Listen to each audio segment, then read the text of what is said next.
it is probably number one, right? Which is what people, so this is the earlier notion of trivialization that I talked about. There are two things that really bother me. One is commoditization of software development, and second is which results in trivialization, right? How hard can it be? So software development is an art more than a science, right?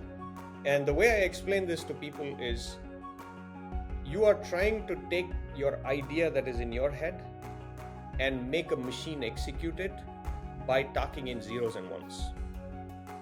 Okay?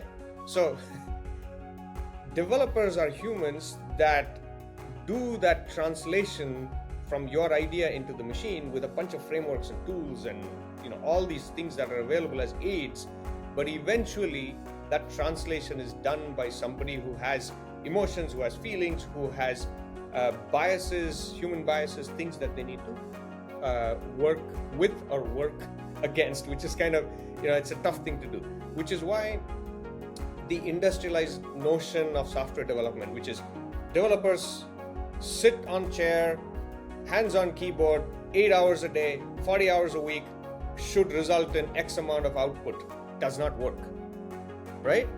And so things like lines of code, people end up saying, oh, I can measure developer productivity. Okay, how do you measure lines of code? That's the worst way to measure productivity, because it just means I can do busy work for years, right? But in the end, I don't have software. There was a recent article that created a lot of buzz by McKinsey saying, yes, software productivity can be measured, right? Those types of notions is what is causing this issue, where this dehumanization of software engineers.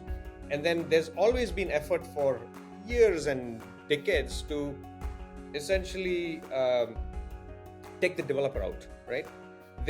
What it has done, I've been developing software since 8th grade, right? When we had a floppy drive with 64 KB in the floppy, and we had to put it in a machine and it booted up with that, right?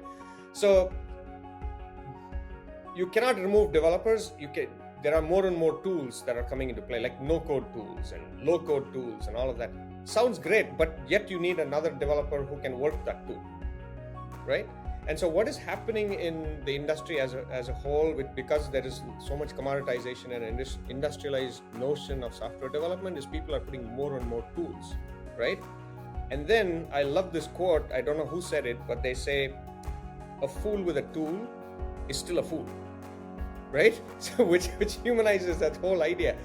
Or there is somebody is with a hammer looking for a nail problem, right?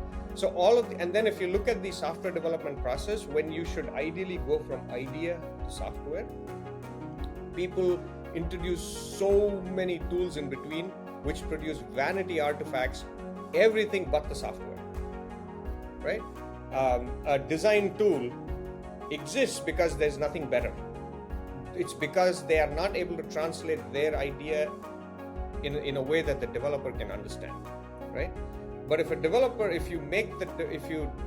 don't commoditize the development activity and train engineers not to learn Java programming or .NET programming, but teach them how to use the tools irrespective of the tool, but problem solve, that makes a huge difference. That is the humanization. So if you look at every step of the way, keeping the teams happy, understanding that cognitive work is very different from physical work, understanding that knowledge work is very different from actually doing anything else. There is reality in burning cognitive energy, and you get tired at the end of the day. If you focus for 30 minutes and do something, you are tired, right? So that understanding of people there's a lot of lacking of that in the industry. Again, it goes back to that Gary Hamel quote that I said, right? Senior administrators just assume, how hard can it be problem?